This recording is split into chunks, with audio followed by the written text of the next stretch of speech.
ये एक सिरकटा भूत की कहानी है। मयंक एक मल्टीनेशनल कंपनी में ब्रांच मैनेजर की जॉब करता था। एक दिन मयंक को ऑफिस से घर जाने के लिए लेट हो गया। सर्दी के मौसम होने के कारण रात भी जल्दी हो गई थी। ठंडी भी बहुत शुरू हो चुकी थी।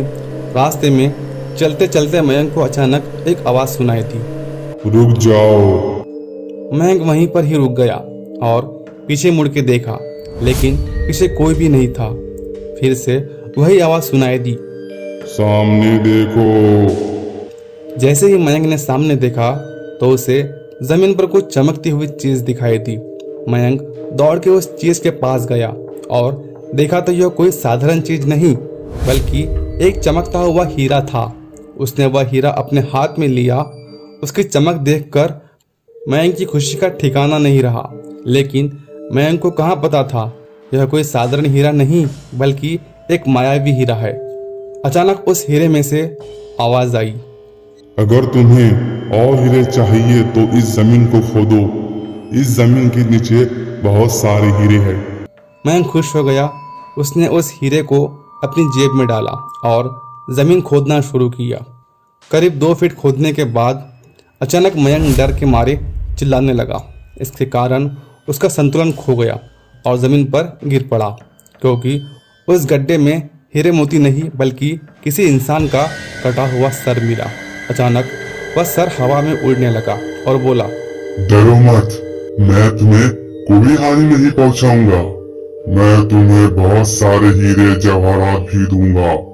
बस मेरी बात ध्यान से सुनो और मैं जहां जाता हूँ वहां मेरे पीछे आओ। फिर वह सिर हवा में उड़ा और जंगल की ओर बढ़ने लगा। करीब 1 किलोमीटर चलने के बाद वह सिर रुक गया। मयंक भी रुक गया। फिर उस सिर ने मयंक से कहा, इस जमीन के भीतर बहुत सारे हीरे मोती जवाहरात छुपे हुए हैं। इस जमीन में खोदो और मालामाल हो जाओ। मयंक खुश हो गया और उस जमीन को खोदना शुरू किया।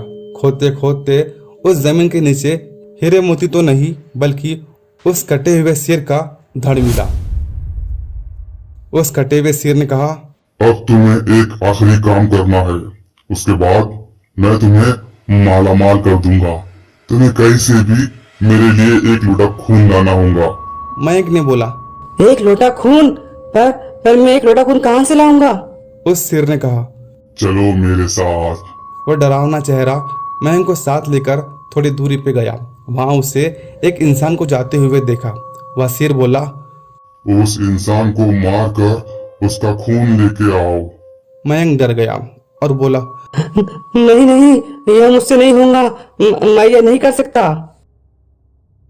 अगर तुमने यह काम नहीं किया तो मैं तुझे बहुत बड़ी मुसीबत में डाल दूंगा। फिर तुम्हारी पूरी जिंदगी नर्क बन जाएगी। हा हा हा। मयंक ने हाथ जोड़कर उससे कहा, मुझे माफ कर दो। अगर मैं उसे मारा तो मुझे पुलिस गिरफ्तार कर लेंगी और मुझे जेल जाना पड़ेगा।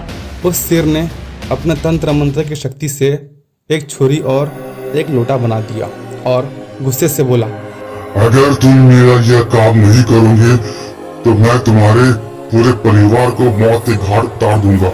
मयंक ने मजबूरी में आकर उस आदमी को मार डाला और उसका खून लेकर उसके सिर के पास गया।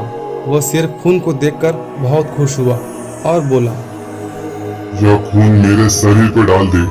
उस सिर के कहने पर मयंक ने खून को उसके शरीर पर डाल दिया। फिर कुछ देर में वो कटा हुआ सिर उस शरीर पे जुड़ गया। यह सब देखकर मयंक की हालत अब खराब होने लगी। वह उस भूत को देखकर काफी डर गया। जैसे ही वह भूत जिंदा हुआ तो जोर जोर से हंसने लगा